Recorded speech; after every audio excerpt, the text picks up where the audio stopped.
The wait is finally over. First Giga Berlin and then Gigatexas have finally been opened, ending all the anticipation. Organizing a colossal inaugural event, Elon Musk made Giga Berlin fully functional, and with another gala event called Cyber Rodeo. Gigatexas will be open this week. As this has been a milestone achievement for Tesla, we have decided to give you a tour of these factories by comparing them side by side. Hey everyone, welcome to Elon Musk Newest. Don't forget to subscribe to our channel and press the bell icon to never miss the newest update on SpaceX, Tesla, Starship, or anything related to Mr. Elon Musk. That being said, let's begin. So, let's talk about the Gigatexas first. We can see it will most likely be the largest of all Tesla facilities to date, at least in terms of the size of its terrain, thanks to Reddit user Brandjude87. This size comparison was generated by a Reddit user to demonstrate how large Giga Austin would be. At the same time, Brandjude87 provided us with information on other Tesla factories across the world. The Texas property is undergoing extensive foundation and piling construction. On the other hand, the Berlin factory came with factory construction techniques that were modular. Outside, in other buildings, Berlin has a lot of supporting infrastructure. Texas, on the other hand, does not. That's a big change. Their design principles also appear to be extremely distinct. In terms of building construction and volume production, Gigatexas is ahead of the European plant, with the Austin facility being a more important and larger facility than Giga Berlin. In reality, Gigatexas is more than simply a Model Y plant. Unlike Berlin, the long-awaited and contentious Cybertruck electric truck will be built in Texas, as will the famed 4,680 structural battery cells, and the state will also host future debuts and events relating to Tesla's latest advances. Giga Berlin Brandenburg and Giga Austin are both planning to start with the Model Y production line, capable of producing 500,000 automobiles per year. The significance of this report is not only that Gigatexas would commence volume production ahead of Berlin, but also that the Tesla Model Y from Austin will have structural batteries with 4,680 cells, which is considered a vital, extremely essential element for Tesla's future.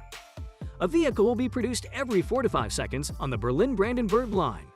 The speed is not bullets from a machine gun, but it is really quick. Now we'll return to the beginning of production in Austin and Berlin. Many will consider these two competitors to be the first out of the gate and into mass production. That's great for the onlookers. Another consideration is significantly more factory workers. The competition with the other gigafactories will not be the main focus. What motivates them is to deliver automobiles to consumers as quickly as feasible. They are preoccupied with thousands of minor things that must be perfected. Gigatexas is a huge plant with a length of about a mile. Tesla is developing a large megapack project at Gigafactory, Texas, to complement its planned massive solar system and address issues with the state's unstable power infrastructure. With its Cyber Rodeo event, Tesla is gearing up to open the Gigafactory, Texas on 7th April. The plant is continually expanding and additional features are being added while manufacturing is only getting started. In recent weeks, drone footage showed that Tesla has begun construction on a massive solar array on the factory's rooftop. The solar panels are planned to spell out Tesla from the sky. Tesla is now planning to add energy storage to its renewable energy solution at Gigafactory, Texas, according to reports. The Tesla Texas Gigafactory, which spans 2,000 acres and is billed as the world's largest building, will also serve as the company's new headquarters.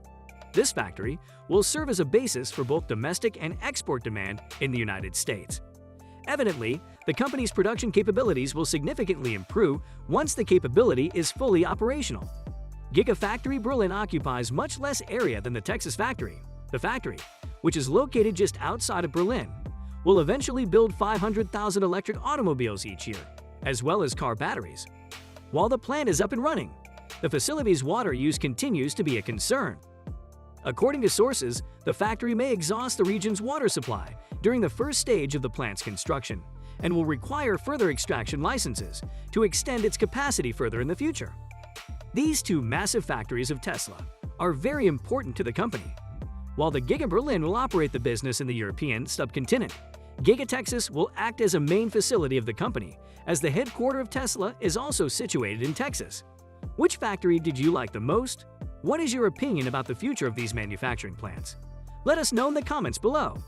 And most importantly, If you want to be updated on every single topic related to Elon Musk, then you should consider subscribing to the channel and pressing the bell icon. See you in the next one. Until then, peace.